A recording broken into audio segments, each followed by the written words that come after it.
You're listening to It Takes a Village podcast with Liberty, Megan, and Brianna, where you don't have to be perfect, you just have to be you. Welcome to It Takes a Village. This is Liberty, and just wanted to give a quick thanks to our sponsors, KWSB 91.1, The Penguin, for our awesome space. Woohoo! Yeah, thank you so much. You might have noticed that we switched camera angles on you today. If you're on YouTube, subscribe to our YouTube. If you haven't subscribed to our YouTube, you can look at our beautiful faces as we have these conversations. All right, so today's episode is called Are We Okay? Bree, do you want to give a little bit more about the episode? Yes, I do. So today on the episode, we're going to be talking, last episode, we dove into Are They Okay? A lot about the concern you have around your kid, if they're meeting milestones, if you're doing it correctly. Now today, we're going to do an Am I Okay check. And we're going to dive into what it was like dealing with the pressure of milestones like potty training, what your sleep expectations did to transform kind of how you parented and spent time as a parent. And we'll talk about the physicality of your body after you've given birth and while you're heading through your toddler years. It's easy to get wrapped up in what's happening with your toddler, but it's really important to pay attention to what's happening with your body. So we'll talk a little bit about that. And we'll end with why parenting feels harder than you thought. So we'll dive into kind of the grief of becoming a parent, what it really looks like in the practical day-to-day, and why it feels so hard. Should we dive into our updates for the week? Yeah. So I am working with a kid who very much thought his summer was going to be just like a free-for-all, and he was going to be able to just chill with his friends, watch TV, and he signed up for nothing, it's hugely impactful. It's a cute anecdote, but also when you're working full-time and your partner's working full-time and your kid is home for the summer, it's a very practical challenge that you are met with, just like slapped in the face come May. And what you're going to do with your kid over the summer becomes stressful come like March. So by the time he realized he wanted to sign up for camps, they were full. So I designed one for him. It's called Operation Touch Grass. And every day he is taking care of his duties around the house, working out, taking care of the dog, reading, and then practicing a special skill. This is superhero level, Mommy. Just letting you know. Thank you. don't hold yourself to this expectation. But I also want to say, like, with all of the compliments, which is so kind, there's a deeply selfish reason for this too. I have to work. Yeah. Like, he has to have things to do because I have to work. So anyways, he's taken to it really well. And my biggest win, it was tough in the beginning, but I can tell he likes the structure and he's happy for the structure being set in place. Like, he likes that kind of parent love, even though it seems like you're imposing more rules. It's actually, I've seen him really happy with it. But my proudest moment of it so far is that I came in to wake him up the other morning and his book was like dropped where his hand would have been falling asleep last night. Oh, that's cute. That's all I've ever wanted. And I let him know, like, if you just stop complaining for 1 week, you will get into almost every book. Not Moby Dick, but like, give a book a week and you will want to keep reading it. And it clicked. This is good advice for me. Yeah. Thank you. It's really special. Yeah. Next shares? Anyone? You don't have to, I have a lot. That's Like, why. I don't know. I don't know. I have too much. You go. Yeah. Just pick a small one. Yeah. Well, the small one that has more to do with parenting is the lemonade stand that Minna has been doing the last couple of days. So our neighbor across the street, who we really love and have been kind of like hanging out with more. Oh, so yay. we're actually making a relationship with our neighbors, which is great. Shout out to my neighbors. If you're listening, maybe one of you is listening. Yeah, so it was great. So he's having a yard sale this weekend. And we had talked about doing a lemonade stand with Minna, and I kind of wanted to start thinking about ways to introduce her to money with some structure around it, just because my money knowledge really a gap, okay? Like a big gap in my life that caused lots of issues. So now I'm like, okay, how early can we start her with her like feeling confident about understanding what money is and like what to do with it, that you can save it, that you can spend it, and there's different consequences. And so anyway, this is just like the very, very tip of the iceberg beginning of like, oh, you can earn yourself money by selling things. And like you put work into creating a product and you sell it and you advertise it, a little bit. But that's how you start teaching them big, complex things. You start with really tiny ones. Yeah, it's been really cute to watch her. She's just like really stoked about it. And I decided I wanted to like make the actual lemonade instead of doing it from concentrate. Not that that's a problem. I would buy any kind of lemonade from any kid, anywhere, anytime. Like I have no criteria for lemonade stands. So I'm like, are you selling something? I will buy it. Yeah. So I was like, okay, we don't have to put too much energy into it. But I do have a juicer, and like we just did the whole process, and so that was kind of nice. It is fun. And she helped with it, like putting the fruit in the juicer and like mixing everything together and figuring out the recipe and how much water you put in.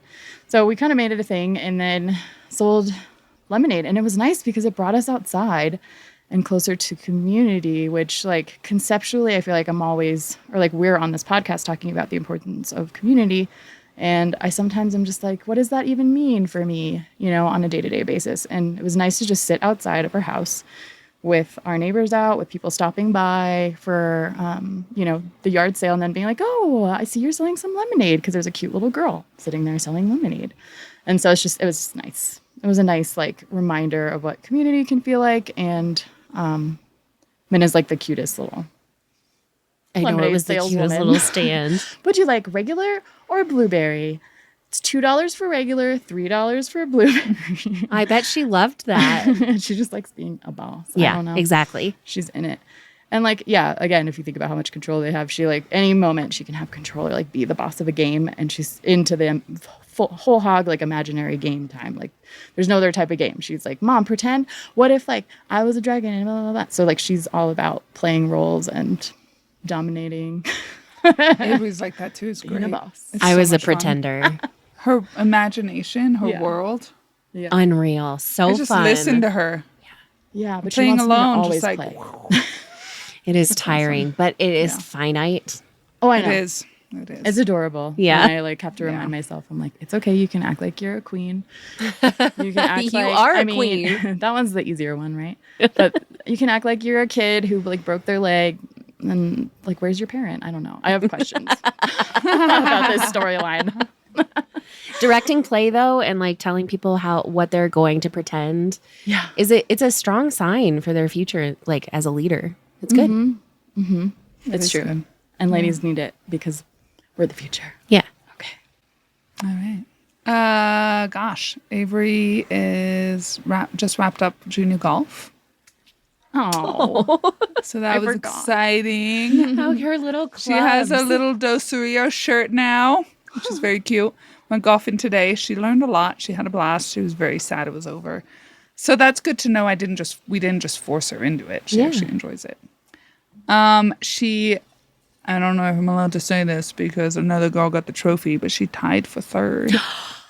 Oh, congratulations, Avery. But I also think a lot of kids tied for third. Still let her have it. They think, anyway, it was great. So, and she handled it quite well. She kept saying like, I don't think I'm getting a trophy, Mommy. I don't think I'm getting a trophy, because we were there for the award ceremony, and I was like, it's okay. And she was like, it wasn't okay for me because I have deep, deep, deep issues of competition and I need to get a trophy. But she handled it better than I did. And you don't want that to pass on, right? So And you're my like, husband "That's okay." and my husband said, it's junior golf, babe. Yeah. Chill the beans. yeah. And honestly, yeah. What are they going to do? Like give a participation trophy to everyone? That's big No. pattern breaking though, man. It was great. That's It great. was great. She didn't get a trophy, and that's okay. She did amazing, and she loved it, and that's all that matters, because she wasn't even allowed to be in junior golf because she's only 5. Did amazing.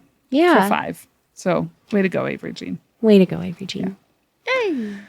Okay, so we're going to dive into a little bit in the toddler years, kind of what's happening with you physically. There is such a propensity to make sure literally everyone else in your life is okay. First, that your kid is okay. You will sacrifice literally anything. And paying attention to yourself is one of those things. Making sure your relationship is okay, making sure your friendships are okay. But it is so very important that you are making sure that your body is healing, that you're healing mentally. Giving birth kind of tosses you upside down physically and mentally. And it's important to make sure that those are bouncing back, those systems.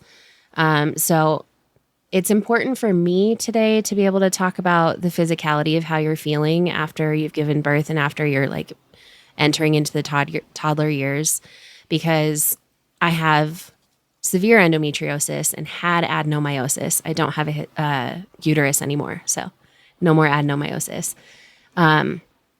But it was something that cropped up post-birth that I ignored for a really, really long time.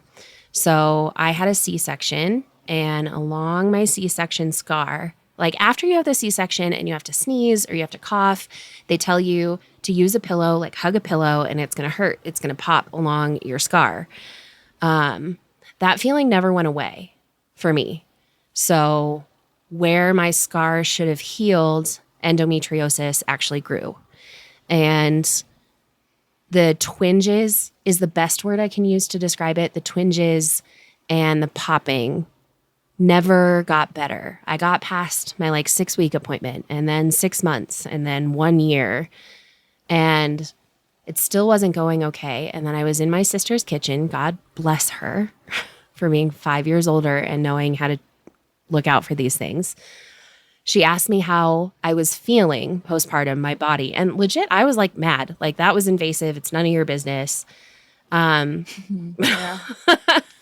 Like, that felt really personal, and I wasn't ready to talk about it because I wasn't okay. And then in that moment, I asked her, she had a C-section as well. Does your C-section scar still pop when you sneeze? And she said no and looked at me with like deep concern. And then I put that in a box and shoved it very far away for a while because it scared me that my symptoms weren't matching other postpartum moms. And my sister is the only postpartum mom I had at the time. So while it felt invasive, I'm so glad she asked, because it made me, for the first time, literally, think about how my body actually feels after birth. It was, I don't know how many months into it, or a year, that she asked how I was physically feeling. And I realized I wasn't physically feeling okay. That cropped back up when I met a woman here in Gunnison who also had endometriosis. And she was just talking about her symptoms. She was saying she needed to go back in for another surgery because she was starting to feel this popping and twinging again. And that's when I checked maybe 9 out of 10 things on the list because of my friend who told me all about endometriosis. I didn't know what it was. And that's when I started. She, thank God, had already been through the doctor system and knew how to talk to them. She took me to appointments and spoke for me if I couldn't, or said it in their language if I couldn't, and absolutely got me through hoops and believed faster that something was wrong. But it's so very important. I hadn't thought of how my body was doing, just not even a little. Like, I knew it hurt and I knew the symptoms were different. But I hadn't ever taken a moment to stop and say, am I okay? And once I did, I realized I wasn't, and that was crucial. And it took another mom to ask me that question, to like stop this taking care of everyone else mode and fully ignoring yourself. I feel like it does take another mom asking you. Yeah. I was thinking about that too when you were talking about not thinking about how you feel. Yeah. I don't think I thought about how I feel with my body until she was a toddler, like around 3. I agree. Because I just felt like I was in survival mode. Yeah. So I didn't care how my It doesn't body matter, felt. right? It was straight up like, Doesn't make the list. I look like shit. I'm Yeah. tired. I'm completely like to the breaking point of just stress. Yep. Yeah. I feel like an exposed nerve. It doesn't, Okay. but it doesn't make the list. I'm noticing these funny things. Okay. Yeah. Because you don't have time. No. You're just in survival mode. And there are so many other It needs. just takes another person to be like, Yeah. no. you matter too. And You she are knows also me a so person. well that she knew I would be in ignoring mode. Yeah, because I can't speak to the exact changes in the brain, but like your brain changes significantly in a way that like prioritizes the safety of the baby. That's like where a lot of the postpartum anxiety comes Yes. from. And so like there's real changes that are like telling you to like disregard that for a second and make sure everything's okay externally.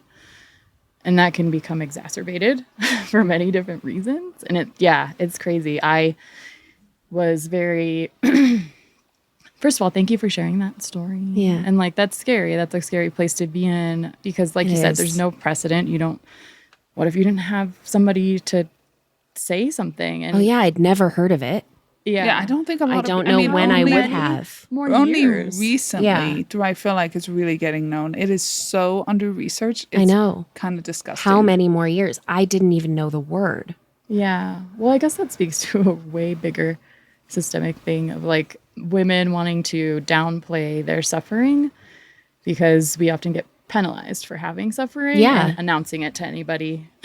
I remember actually right Well, not after I had even- given birth, I told my doctor how much not pain I was believed. in. She told me I was sensitive. She said, wow, you're a really Almost sensitive patient. She kept calling me sensitive. It was like multiple occasions. You're like, cool, you made the observation. So I Now really what? thought I was the problem. Like were I just overreacting. wasn't handling it the way other women, strong women, could. Yeah. And I was just sensitive. She called me sensitive a lot. Yeah. I feel like when I'm having an off day, what happens a lot is it's not even an acknowledgement. Like when I talk about it, then it's not even acknowledged. It's just one-upped. You know? Yes. Like instead of being like, oh, I'm sorry you feel that way. It's like, God, I feel that way too. But mine's like this much worse. It's usually by men. Because Like it's, I didn't sleep. yeah. Oh That one God, is I know. I contentious. didn't really either. And oh, I had the worst night ever. And And you're it's like, I like, literally heard you sleep. You snored. yeah. You kept me awake. Let alone you're not even trying to understand how I feel. I understand the one-upping. That gets really, really tough. And also, it's just completely unnecessary. If you can avoid it, don't do it. Don't do it. Get away from the comparison thing Yeah. and get back into like we're a team against Compassion. the problem. Yeah. We're Hear two what the people. person said. Hear what the person said. That's really The hard. person That's you the hard love part. more than anything just said they slept poorly. To that, you can say, I'm sorry. And that that's could be all. it. You could even still say the other thing, but be like less intense about it. Or and, like, say it acknowledge later. it. Say it at a different time. Yeah. If you really feel like you need to say it, or just question if you feel like you really need to say something in a moment. It's probably like, okay, well, Yeah. Try And it. if your woman saying that makes you feel threatened of not being seen ever again, shove that shit in a box and shut up because you are being seen. You will be seen again. You are being seen. Okay? We're not being seen. yeah, we're kind of just, Yeah. I think there's a definite, it's not even conscious. I guess that's the way that it's a subconscious Yeah. like thing, not almost like numbing and dissociation. I guess for me is the way I would describe it, where you're just kind of like you're living through, and it wasn't like a slog and I wasn't depressed necessarily, which I know it can be, and there's nothing wrong with that. But it just was a time and it felt like, yeah, like you were saying, Megan, like I just couldn't keep up with I felt like I was juggling everything and mediocre at everything. And we talked about that in the last episode too, but like Yeah. physically, I was just like, I can't like focus on losing weight because that means I need to like think about food more and I have no mental capacity to do that. Planning differently and like right now this is working and like my husband's maybe making food that I wouldn't choose as like healthy and a way to lose weight, but I'm going to take that burden that he's lifting and let that happen. Yeah. Whatever gets in front of you 3 times a And day. also I'm super fucking hungry because I'm breastfeeding still, or like maybe I'm not and I'm stopping, but I don't know. It's just a lot. There's a lot. And you're trying to maintain your relationships and you're trying to do everything. And it's just your physical body becomes secondary. At least it did for me. And then, yeah, I absolutely gained the most weight during this time. Like you would same. think, okay, like a year, 2 years, 3 years. I don't know why anyone has preconceived notions. I think that's what I want to do away with is like, just have no expectation if you can. Of a snapback. Zero expectation of like, oh, she was pregnant and like, I wonder when she'll get back to insert whatever. Like, just kind of let go of that idea and your friend guide you in terms of what they're going to be focusing on or not focusing on. And like, it shouldn't be really important to anyone if someone else's body is at a certain point. Like, just And there learn is no why you want that. Yeah, and there is no back to. Megan said it well earlier. no. It's a metamorphosis. You are something new. There is no new. back to. And if you feel like you're comparing yourself, or you just feel like you're not the best version of yourself anymore, you are. You're exactly where you need to be in that time. Extremely typical. And I know you maybe don't feel great about yourself or how you look, and you're feeling sad and you're grieving that. But it takes time, and it's okay. And even if you don't find the time, just find the joy with what you have now. Because I remember having times of just like absolutely hating who I was and how I looked. And it's so then I would have moments of, I need just this little treat, and I would stay up late and just watch a show and eat a little sweet treat because I needed just one thing to go my way. And the whole house is asleep. And it was okay because that's what I needed in the time, you know? And I felt no shame in that. And I just was like, I'm just, the next day's going to happen. It's going to be the same thing all over again. I'm going to eat this whole Snickers bar. Every night. I don't think it wasn't that. But it was yummy. I had Snickers while I was pregnant. Yeah. That was one of my favorites. But I just I don't know. It's such a hard time because you just feel you're in between. You just feel so unseen. So far from yourself. Unsupported, you don't have the words. So far from yourself. You don't know what's going on. And then all of a sudden you start realizing, shit, I deserve more. Yeah. Because that's what happened to me. And I was like, yep, I'm going to make the time. I'm going to start doing it. And then I started feeling better. And that only happens when you're ready for it, and it's okay. Yeah. So keeping in mind like how you're doing physically and mentally, how your mental health is doing, we do want to dive into things that cause a lot of pressure during this time. There's a lot of expectations. This one was really tough for me, potty training. I have heard, I have no idea if this is a wives' tale, that it is harder to potty train a boy. It was, not true. At least the book that I read. I believe you. Well, the many were like, it's just they all always going to be say nuanced. the boys are harder to potty train than It's the always girls, gonna be but it's not nuanced. actually. So however it falls know. or But whatever who the knows? science shows, Yeah. it was trickier with my child. I think it depends on the child. I think it does too. I think it's very child specific. It caused everything. so much anxiety for me as a parent that you so desperately don't want your kid to feel, because this is already something new that they're feeling. But the pressure I felt as a parent in these ages, specifically like 2, 3, and taking him places and him not being potty trained, or sleeping over at his aunt and uncle's and not being potty trained, or at his grandparents. It was so much Entrance into outside preschool. pressure. Yeah. And preschool. They're And like, how they they have to be handle potty their policies of potty training. The outside pressure really starts to crank up with this milestone. You know, And you start to feel a lot of embarrassment and in shame. comparison to parents. Yeah. Other parents. That's what got me. It was like, oh, do I need to start doing this now? Yeah. But you can't heap it on your kid, because that's going to make potty training worse. So yeah, I am the type of person that, like, because I rely so heavily, I think we've learned on this podcast, my sense of security in parenting comes from like inundating myself with as much information and research as I can, and then like trying to spew it out on others. That might be helpful sometimes in some contexts, but I think for like giving it, or around potty training time, you ask questions like, I don't know, like, oh, she's not potty trained yet, or like, but you don't even realize that has a charge behind it. It does, obviously, but Yeah. If you that like one's an have obvious someone one. in your home with their tiny little one and there's an accident, how you react matters a lot. And these small questions, these little pinpricks that are like, oh, that's not handled yet. Or do they need something? Do you need something else to do your job successfully? And you're like, no, they're just 2 and 3. They just leak. I feel like too, there's this whole like when you have other parents going through a similar age and every kid is different. And so for Yeah. me, what it was, what other moms potty training and then just being like, oh, I've started the potty training journey. And then I started thinking, I should probably do that too. When am I supposed to do that? I don't know. Nobody taught me. Nobody told me. There are now the books. time? How do I start? What do you even do? Yeah. Where do you go from there? And then they would always be like, well, the ideal age is this to this. And then I was like, well, she's on the tail end of that. So now I'm too late. So it was just so stressful. And honestly, she really wasn't even that. No. There is no too late, really. I know. We all, during our break, had this beautiful moment where we realized we all used the naked technique.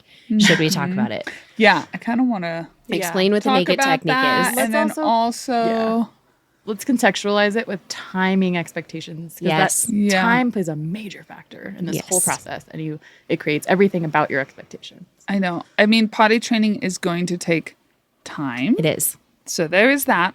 So what I did was make sure I did it during a break. And I don't know if it was Thanksgiving break. It was one of our breaks where I just was like, I'm going to be home and we're doing this. I'm setting a goal. The naked technique is where you're spending, how many days is it? I think it was 3. 3 to 5? And you just straight up your kid is naked in the house. No underwear. No underwear, no diapers, no nothing. Because if you put underwear on, and I know a lot of people think there's those training underwears, right, that are a little bit padded and stuff. You're tricking them into thinking they have a diaper on because they don't understand what their body is feeling. All they know is the comfort of the pressure down there. And they don't understand like around that, their legs where they're like, oh, it's safe to go. You should in one and you shouldn't in the other is really hard for them. Like you were allowed to do it in a diaper. You're not allowed to do it in underwear. Underwear. I Unless know. it's an And so it's almost Unless it's an accident. so weird. It's so tricky in there. You Totally. can't explain that to a 2-year-old. So going naked just teaches them that discomfort of it running down the leg. And like, I know it feels terrible to make your kid uncomfortable, but you're basically just trying to make them feel uncomfortable to know that it's the wrong not place. a good thing. Yeah. So That's the wrong place for your waist to go. exactly. So for us, we just went naked for 3 days. Same. And then we needed a little more incentive. And Avery has this lovely little frozen blanket that Liberty bought me one day in Disneyland. It's now Avery's because she loves it. And so I got to a point of like, you're going to watch a movie and sit on Elsa. And you're not going to want to pee on Keep it Elsa because clean. Elsa's your favorite. And so that was my technique. And then it went okay. I don't know how your naked time went, but Naked time went great. We were very careful around. So that really, for me, reaching the naked time conclusion was like I needed to shut out all the outside world noise. What should be happening? When is too soon or too late? The shoulds, right? And it was just a way, like you really have to hunker down. You don't visit other people. This is a weekend you spend at your home. do not leave the house. Yeah. You don't have them going anywhere different or unusual. This is spent in your home. It's like potty training boot camp. And it brings it to a very intimate point with your kid where it's you and them. This is what you need and how we're going to match that and get through it. And so it went really successfully because it finally felt like shutting out the noise to me. And we also, this is so dated, but we also rewarded with Frozen. And we were really careful not to reward with like, you get to watch a TV show or you get a sweet treat. Like we had a boomer grandma who very much wanted us to give Skittles for every time there was a poop. And it just didn't align with me. And so every time he pooped in the potty, we sang Let It Go, the full out version, acted it, had capes around us, the whole thing, like to his little 2-year-old's heart's desire every single time. So whatever you can find to reward them with, it doesn't. Video of this. Yeah, right. Maybe. I have a picture of Avery sitting on the frozen blanket naked with the potty right next to her. Because that's another thing I remember was you don't want it to be hard for them to access the toilet. Yep. So you just have a little travel potty that you have next to them and you follow them around the house with it, basically. just to like, it's kind of like having a puppy with a puppy pad. You're trying to get them to go in one place, and then you slowly move it closer to the toilet. That's basically what we did, was like following her around with a potty.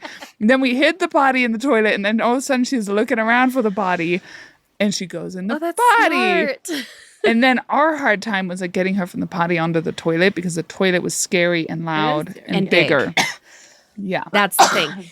It's bigger than them. And Yeah. that's, you feel like you're going to fall in the hole. It's scary I and know. it should be acknowledged. The only thing that worked for getting rid of the potty was all of a sudden it was, that is only when we're in the car, when we're traveling. So we were able to get it out of the house. Yep. But it took way too long to get rid of it. Day 3. So this book that we read, and I'm going to have to try to remember what it No was. BS. It was something. like, your kid will be potty trained in 7 days if you No commit to BS this potty training or system. something. Now, I will say this. It was a little strict in some ways, where sometimes your I didn't kid's love it. different. Your kid is different. And so you kind of have Yeah. to go with your kid. Like, Yes. there were a lot of good tips for us, but we did not abide to the rules No.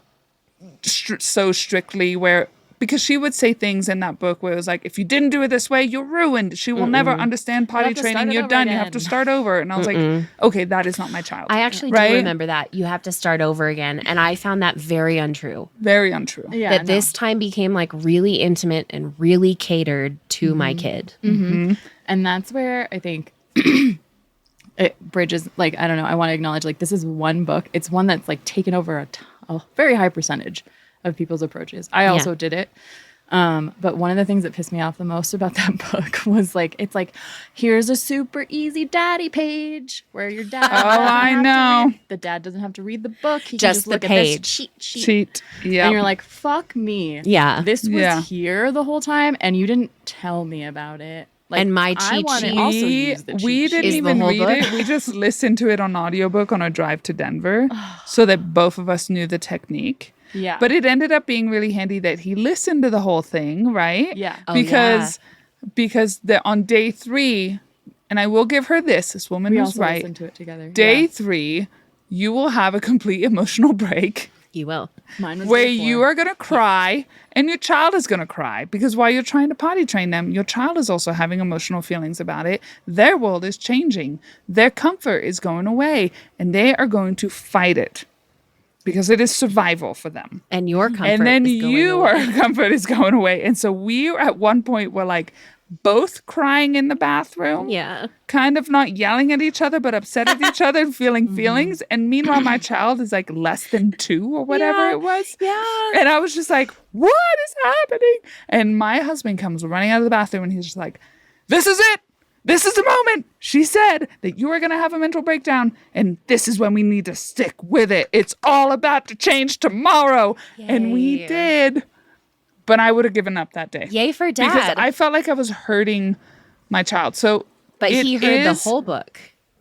potty training He is heard a Tyler heard hold the whole book. Yeah. Potty training is a partner mission. Yes, it is. Do not do it alone. You shouldn't do it alone. No, you have to be need aligned. to be And the supported, and you reactions. both need to be on the same page. It gets feral in there. You It's have to be on the same page. hard. You can't have you're trying to change a behavior Yeah. ultimately, and it needs reinforcement And a it safety needs the same practice. reinforcement. Yeah. Yeah. You can't be like, oh, dad said this on accident. The reaction was, like it happens, whatever. But like you have to be aligned on what message you're sending to them. Like, it's okay, let's try again. Yeah. Like it's And it's not the end of important the not to world. let them dad cheat sheet. Like the fact that Tyler heard the whole book really Helped. matters. Yeah. Yeah. It helped. I mean, and then when we started taking her out in public potty training, which is the hardest part, because now your kid's just wearing pants with no underwear, and you're afraid every second that they're going to pee themselves or poop. It's so exposed. Which you're also like, whatever, I guess. Now that I'm past that, I'm like, why did I care so much? Yeah, in the moment it feels so exposed. So feels exposed. embarrassing. It's honestly embarrassment avoidance. Like you're Yeah. just It's trying to not weird. be embarrassed. But because you also think it's don't a wanna reflection pass of your it- parenting, but it's actually not. And you don't want to pass it to your child because God forbid they get a whiff of embarrassment. This will get so much harder. Yeah, true. And then I would, and you always have the change clothes and all the extra stuff. Yeah. But So I much stuff. also had a giant blue IKEA bag with a potty in it because she wouldn't potty anywhere else because she hated That's the public right. restroom. So I would just bring this thing everywhere. And I remember Tyler being like, we cannot bring that to a restaurant. And I said, we have a choice? I just was kind of at a point of like, she won't use a public restroom. And if we don't stick with what's working, she's not going to learn. And of course, I'm not going to make her pee in front next to the table. I'm going to take it into the restroom. Right. But this is what she knows. Needs the option. So you go to restaurants that you know well, where they know you well, and you say, can I put this in the toilet? And you leave it there while you have dinner, and then you take her in there when she's ready. Yep. Yeah. It worked for us. We got past it, but it was tough. There's something I just thought of. So public restroom using is difficult, and for so many reasons. A lot of toilets are like automatic flush, which are so loud and terrifying. So you honestly, yes. Bring Post-it notes with you. Bring tiny Post-its or stickers or whatever. Cover the little sensor, and then they can sit down. And not get flushed on. Cause the flush to happen while they're sitting on it, because it literally will F it up for you. That's such for a some good kids, hack. it scares them so much that they will just not, like, it can be a serious fear. Or if you... And they will not. And the automatic flush get is back like on. powerful. Yeah. Also for us, like, we followed the same thing. A lot of it is, so just like conceptually, you're trying to bring awareness to this thing that they don't have awareness to at all. They just, like, it just comes out of their body and it's in a thing, and they know they get wiped and cleaned, and like there's associations that they have with it, and you have to teach them not to have those associations anymore and to have new ones. And like that whole process takes time, and the age of your child matters and how much they can take that in and learn. We were on like the earlier side of potty training her, like the earlier age. And I don't know, I think that was another like reach for me to just like get it done. I was like, this is the next thing I need to do, and I want to get it done. Sure. And like, she also indicated on her own, like, she was aware of the potty. Cool too. She took off her diaper. Her friends are older. For multiple days, and was like, I want to use the potty. Yeah. Like, and I remember Avery was potty training at one point, and Minna the girls were over. older. Yeah. Totally. That's and awesome. It helps so much. The social emotional aspect of it will always motivate them a ton. And Minna asked. Yeah. And we're like, okay, well, shit, are we going to try? And then like, I just took time off and we did the naked approach, and then I cried on day 4. Yep. And I was just sitting on the swing, and I was like, I know in my brain, like intellectually, that this is really not, like, I'm having an emotional reaction to this. Like, I don't think this is the most logical thing to do, but I need to let myself have this reaction, even though I don't want to be having it. And I would get so mad at myself. Like, I'd just be like, why are you so upset about this? You know that this was going to happen. Like, you knew this was going to happen. Why are you not able to handle it better? Like you're adding pressure about adding pressure. Yeah. It's so stupid. And like, I just did it then on top, like a third time. So I don't know. It was just a very emotional time. And then like, trying to have grace with her and not bring any shame to the process, and also not bribe her and not reward her, but not make it negative, but not like, there's all these things you're trying to navigate, and these like ways of doing it that you feel like, okay, is this right for her? Is this not? It's a lot of trial and error. It's a lot of like bringing down the shame level around like poop and pee, and like being able to say those words. For some families, I know that's a majorly hard thing to do, where like your bodily functions are like not spoken about. There is a lot of shame around it in the household, and it's like, we don't talk about poop or farts outwardly, and that can be really hard because you'll definitely pass that to them if you're not able to say like, well, I gotta go poop now, because part of it is like them belonging to your family, and everyone else is going potty in the big potty, and so you take them with you. Like, I would always take her with me. I mean, she was in there already. Who are we kidding? Yeah. She was with me. Yeah. And so that curiosity was there. And then like being like, well, maybe one day you can get on the potty, or do you want to try right now? Like things like that. And then the poop thing is like a whole other journey than the pee thing. The pee thing was like way easier. Yes, it There's is. also like daytime potty training versus overnight. Overnight's going to be a while until they're physically capable. That is going to take a minute. Their pee overnight. And it's that's okay. And it's okay. You can still have them in a night diaper, and they will know the as long difference. as you want. Yeah, that is okay.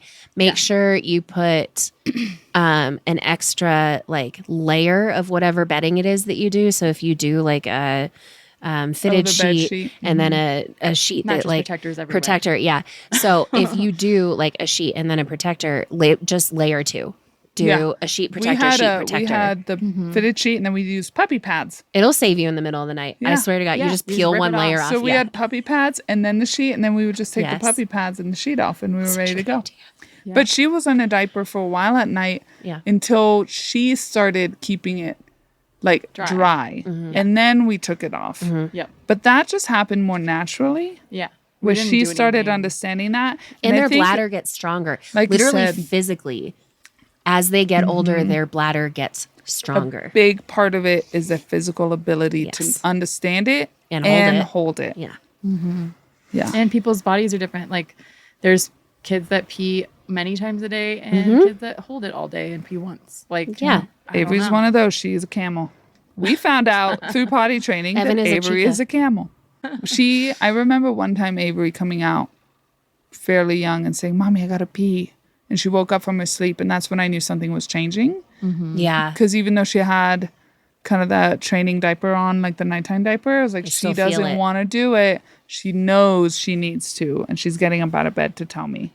And then there's that whole phase of them wanting you in the potty all the time, where you have to take them all the time, even when you're out in, which, of course, when you're out in public, you never really want your kid going to the potty alone, especially massive public restrooms. But now we're in this phase of Avery knows, like if we're at Pisons and there's only one bathroom, there's nobody in there, she goes on her own and she doesn't want me there. It's honestly the coolest when they can start going on their own. I know. Or even at home, like she kind of just goes and we're not constantly thinking, do you need a potty? Do you need a potty? You should make sure you does go potty. happen. Like it's just, Yeah. she just goes when she needs to go and it's okay. And their brain will catch up. If you feel like you are like repeating this thing at them that they're just not getting, their brain will catch up. It will get it. I promise. It will. Leaving the house without saying, we should go potty before we leave. Like sometimes we just have to leave in a rush and it's okay because she can go in public and it's not a big deal anymore. But it used to be. Yeah. A whole plan. Yeah. We got to get everything packed in the car. We got to get the backup I know. stuff packed. Then you got to check with her if she needs to go potty. And then we can leave, which is like 30 to 45 minutes. Yeah. It is a huge Extra. emotional burden Because for a they while. don't immediately want to go, but they might need to. And like you can kind of tell because The you know planning them. and the prepping. It's so much time. And I think that's also where a lot of the emotional charge comes from on our behalf because Yes. it's like, that's my time. That's my energy.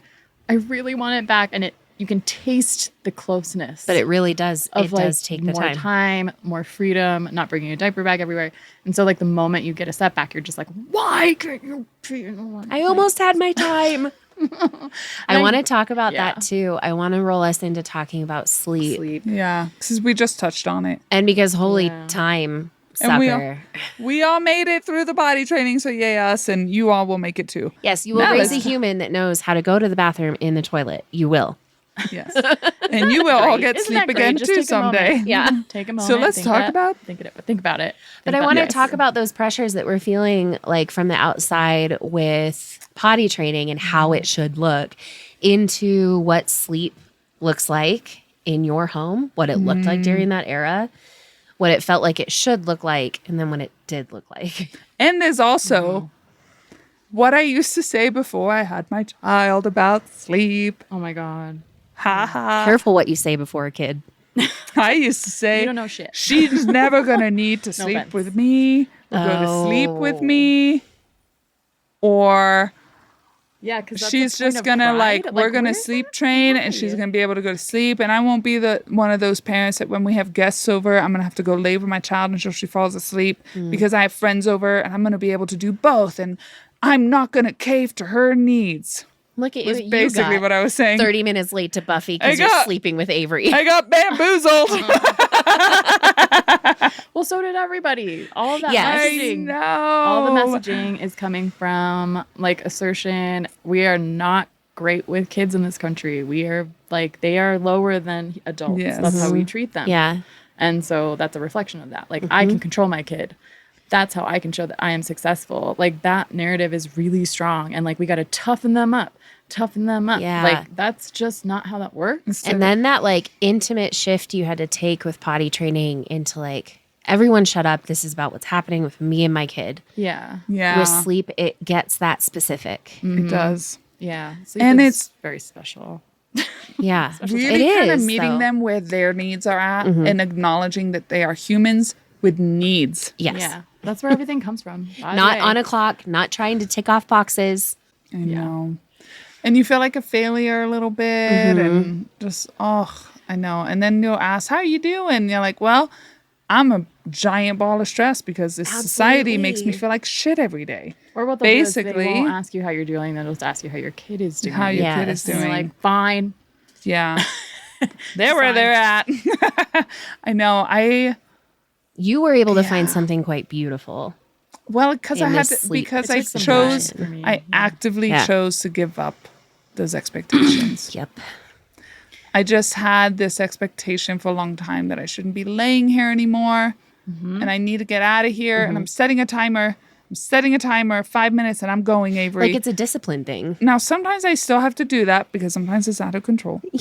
But it's turned into this moment of an emotional connection between me and Avery. If we go to, when I put her to bed and I have to, now to be fair, my husband helps with bedtime too. We swap nights where I brush teeth, he reads story, he brushes teeth, I read story, but I'm always the last person in the room with her. So I go to bed with her and I lay in her bed. Even though I said I would never do that, I lay in her bed. Which everyone will do. And I would do that, as a toddler in her tiny ass toddler bed with a little crib thing on the side. It was very uncomfortable. Half my back problems came from that. But what I started to realize is that it was a moment of emotional release for her where she would talk to me, whether it was about how she's feeling or what she's imagining or how her day went or what game she wanted to play with her little stuffies. And she would tell me things that she never told me all day. Through the she game. would never tell me through the game. Yeah. But then it was also moments of me expressing to her how much I love her or that it's okay to feel this way or that sometimes mommy gets angry and I'm sorry I had that reaction today. Or like it was just moments where we could connect on such a deeper level where I think and I'm hoping long term she's going to remember this and it's going to help raise her into the person I hope she 100%. is. Because during the day, you're so busy with everything else that you don't have a chance to really just sit with it. And that's what bedtime has turned into for us. And so I don't really care how long it takes anymore. The other day, I fell asleep and it was 11:30 p.m. when I got out of there. Yeah. But I slept next to her because I feel safe and I feel like she's safe. And it's okay. And that's formative for her. She And- feels it. Yeah, letting go of that expectation has made it okay for me. Yeah. Has made me a happier mom. And her a happier kid. And then when she comes into our bed at night, if she needs that, I used to think, oh, okay, you can be in here for 5 Needs minutes. to be But some then, kind of corrective action. yeah, but then I'm going to take you back to your bedroom. And then I would get up and then I would take her back to her bed and then I would have to lay with her. And then I was actually getting less sleep because I was going through this whole routine. Yes. So Tyler and I were finally like, we can just let her sleep here. We have a California King for a reason. We upgraded the bed for a Yeah. reason. And also, what's wrong with that? With her just needing that connection? It's okay. Who wants to sleep Not- alone? It Yeah. is not Adults don't sleep forever. alone. Yeah. You're Yeah. like, can you just go over there in the corner and sleep by yourself while we're Sleep over by here? yourself while mommy you and think about daddy it, have each other it and we makes no have sense. Louie. Yeah. Yeah. Totally. Was there? And you were a- able to find such beauty in all Yeah. of this pressure, which is so lovely. And Yeah. I feel like she also feels like she's part of the family if she does that, right? 100%. Like Tyler this morning was like, boy, did we have a full bed last night? Because we had Avery and me and Tyler and Louie. And we were all Riley. okay. She was in a kennel. okay. But we were all but we all slept great because we're all connected and we're all together and You we all feel co-regulate safe. and Yeah. you calm each other. Yes. It's real. It is real. It is okay to real. meet your And kid with what they need. with what they need. Yeah, that doesn't make you a soft parent. No, and it's okay if what you've read doesn't line up with that and you feel like it's bullshit. That's okay. It might be bullshit for your kid. Yeah. And it might work. I don't know. Like, Yeah. there's so many Or ways. it might work. Do you guys remember when they're babies and they sleep in the bassinet next to the bed? Yes. And you don't get good sleep, but it's also the Yes. best sleep you ever had because you know they're right there and you can hold their little hand and you feel safe. and no matter what they need. That's what it still feels You like know where they are. Yeah. when you're okay with just letting them sleep with you. And then it takes the time it takes. Bedtime goes how it goes. So yeah, you found this place where it was a beautiful moment to share, to go to sleep with your kid. But you had probably a moment, like you said, that you let go of the older beliefs that were kind of holding you back from doing that stuff, or giving you certain pause around like, oh, well, I got to really focus on making sure she's independent. I think for a lot of it, the undertone is like, make sure your kid doesn't overly depend on you. And I'm like, they're a child. What are we talking about? Yeah. They should depend on us for a little while, and then they'll differentiate and individuate, or whatever the right terminology is later. Do you have a moment where that happened, or like something drove you to kind of just let that go? Honestly, I think because I was so stressed about it all the time, and I just at one point realized this is making me unhappy to think this way. And it's not even anyone making me unhappy, it's myself. I am self-inflicting this pressure Yes. that is making me unhappy and not enjoy my child as she is right now. And then I also started to realize it's not going to be forever. And so if I don't enjoy it now, I'm gonna wake up someday and say, God, I wish I had. Yeah. So I don't know. I just had a moment of, That's a good point. I'm doing this to myself. Yeah. Did you have a moment, Brie? I had a moment where I realized this really doesn't fit my kid. Yeah. Like what the laid out rules are does not fit what's happening. Yeah. And you reach a compassion point where you're like, I can't put them through this anymore. Like it's causing me stress. That's causing them stress. And this just doesn't fit. This isn't accurate to what's happening in my household. Yeah. And so there's a honing in moment where, yeah, it's the same with a potty training where you shut everything else out when you can tell it's affecting your kid, these outside expectations. And at that point, just shutting it all out and being like, what do you need? Like quite literally shutting everyone else out and looking eye to eye with my kid and meeting that need and not ever making him feel like that was failing.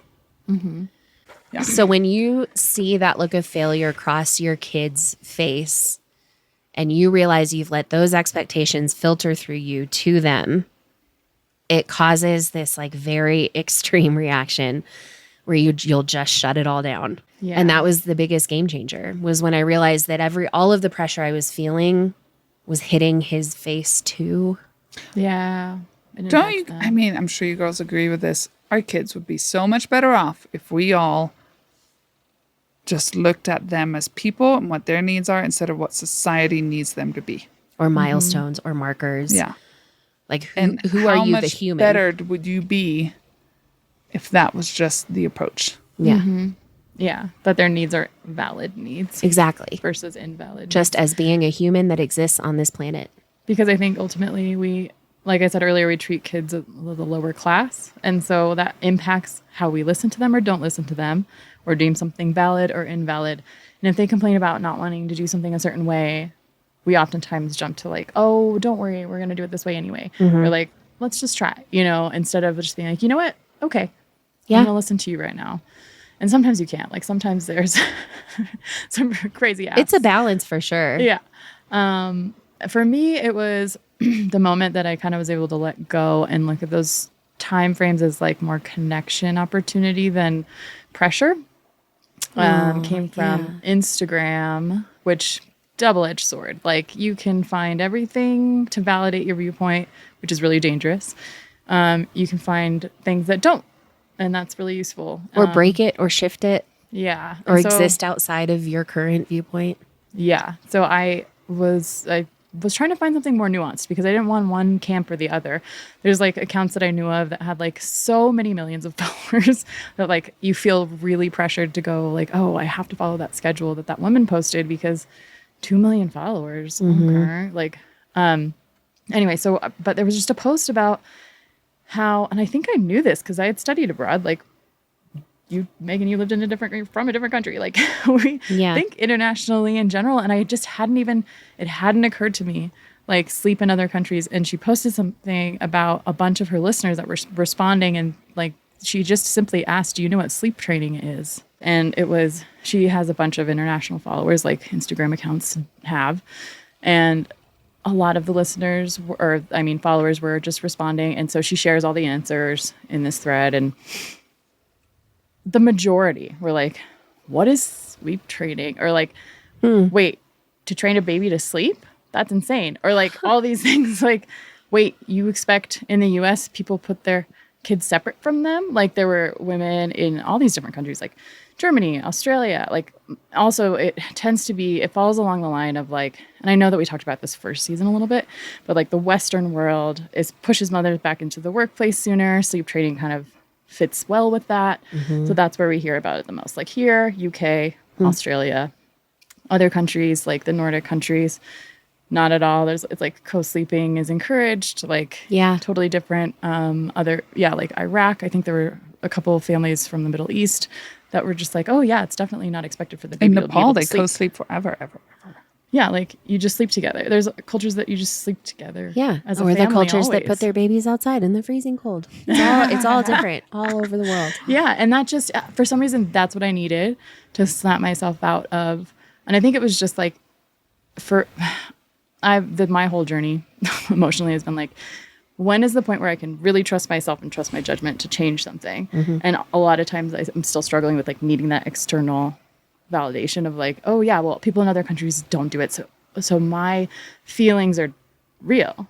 Like it Valid. like, makes my feelings real and like acceptable to change then, right? Like I just need that little extra like, no, you're not crazy. This is why you're feeling this way. And so that helped me and make that decision. And then after that, it's just, oh my God, it lifted the burden so much. Think about, I used to be like, okay, we have to go to sleep now. Like, you know, like that's not Why aren't you energy. asleep yet? Why aren't you asleep yet? It changed We how need to you go made to sleep. It changed how you made plans. Yeah. I know. And so sometimes you'd be waiting to leave and those are not great. Or like planning to get home by the time they were supposed to sleep, or God forbid you had to be out while they were supposed to be asleep. The pressure of like, she still isn't asleep. Yeah. She's not going to get 12 hours of sleep. Her Yeah. brain is damaged forever. Yeah. Like, yes, it's important for them to get sleep. Yes, you should try to strive for getting enough sleep. But one night, once in a while, is not going to ruin them forever. And there's a lot of benefit to them living life with you. And Yes. The bond and connection really goes a lot further than the shame and trying to fit them into a thing. Yeah. Like into a box that works for you. Because you'll just be in a battle constantly. and You you'll gotta let lose go of yourself. battle. Yeah. Speaking of battles, inner Losing battles. ourselves. Yeah. Inner battles and grief. I mean, we talked about grief multiple times on this podcast. What do we want to talk about grief-wise right now? I think we should move into kind of how this is all so consuming, how you're doing physically, how they're meeting milestones, how you're handling outside pressure for milestones. There's so much thought focused on that who you were previously feels gone. And in all fairness, they are. And like we talked about earlier, and you said earlier, you're going through a metamorphosis. There is no going back. You're in goo and you're coming back together. Yeah, but like the good place. But there's no Honest to like, God, you are like caterpillars turned but to you're not mush. going to become who you were before. Nope. There's only tiny parts of you. Yep. And you And turned you're into something new. going to learn how to reintegrate those And parts she's badass. back. I like her. Yeah. Yeah. Sorry. But it's just like the complete and total loss, because for me, at least, I thought while I was pregnant, like pretty vehemently, I'm going to be who I am. I'm still going to like art. I'm still going to love music. I'm still going to do this, this, and this. And in all fairness, that can still be the core of you, but you are going to lose it. You are going to lose yourself in this process for a finite amount of time. You will start to rebuild yourself like Humpty Dumpty. But there is a period where you just feel upside down. Like everything looks the same, but you're in the upside down. And I remember that was my greatest grief, because I was so convinced that I was going to keep myself intact. And then the next biggest grief for me was in parenting my child, realizing where I wasn't parented. So I lost myself. At the same time, I found out a lot about myself Oh, yeah. and where I came from and how I was reared. And you have to dig into a lot of that. You have said to reared, right? reared. Not weird. Yeah. Like Reared, like taken your care rear of. end. No, yeah. Like you're rear ending something. But like you really have to look into what you want to give your child, and that means acknowledging what you weren't given. I do want to go back to this concept of metamorphosis real quick. Yeah. when you do start finding that again and you do start being you, even though it's not really you, It is just in new. quotations, Yeah. it will look different. Mm-hmm. Like your love of art has a different meaning because you have new experiences. 1000%. Your love of music has a different meaning because you have new experiences. You have new feelings. You have new emotions. You're a new person. So while you love those things, the things that you used to love have different meaning for you now. Mm-hmm. And the things that you are starting to love that are new are still just as important, but it just looks different. It does. Yeah. Yeah. So the grief, I think, ultimately defines a major piece of why parenting feels so hard. Again, you can't, basically the way I would explain it, and if you've managed to do this, it's going to come back and get you. But you cannot run away from yourself in this process. You get very confronted with The further you get from that, and like the more you feel confronted with it, and the more you put it away and shove it away, like it's going to make it harder for you. So like rip the Band-Aid off, dig into what issues you have, or not even issues, like just how you need to get to know yourself well enough. Yeah, where this is challenging you and why, and it's going to be okay. It's going to have to do with your childhood in Yes. a lot of ways. Yes. And that's honestly why therapy is important, because it just helps you understand yourself. Like it's all about investing in yourself. And that's how I see therapy, is like you're trying to learn about yourself and the way that you react and your nervous system and your coping mechanisms and what you're going to bring to the table and your reactions that you're aware of that you have. And you start to understand, okay, I feel really uncomfortable when blah, blah, blah, blah, blah. Therefore, I need to watch how I'm reacting in those situations. Or like you start to be able to build these systems around managing yourself that's help you manage your child in a way that's not going to just throw your generational trauma right at them. Yep. Which you still do, but you can repair. Man, I still do all the time. Yeah. It's hard. I think a big part of it for me too is kind of grieving what she's not getting. Because like I grieve Yeah. the fact that What I you grew did up in have that you Switzerland and the way my childhood was and the independence and the self-sufficiency and this nation, this country we live in is not set up that way. Our society is different. Avery is not going to have those same experiences. And there are a lot of things that are being taken away from her by growing up here, but there are a lot of things that are also being given to her that I didn't have. So it's kind of a mixed bag. But there's grief in there for there's sure. a lot of stuff that I'm like, God, I feel like a failure for not giving her those options. Same. Like trying to teach her French is so hard. Yeah. I try my best to speak to her in French every day, but it's not easy because I'm now primarily English speaking. I work in English. My husband speaks English. Her world is English. I have to force it, and even that isn't enough, and she doesn't want to learn it. And someday, I know she's not going to know French like I know it. I know that. She's not in that environment, Yeah. and it feels like a failure on me. So it's hard. Like, it's Yeah. just you grieving all these things that you can't give them. And that's, I mean, I think the next episode will Yeah. speak to, we're just really focusing on this transformation, matrescence, identity. There's always more to talk about, so listen in next time. And just remember, you don't have to be perfect. You just have to be you. Thank you. Thanks for joining. Yay, thanks. See you next time.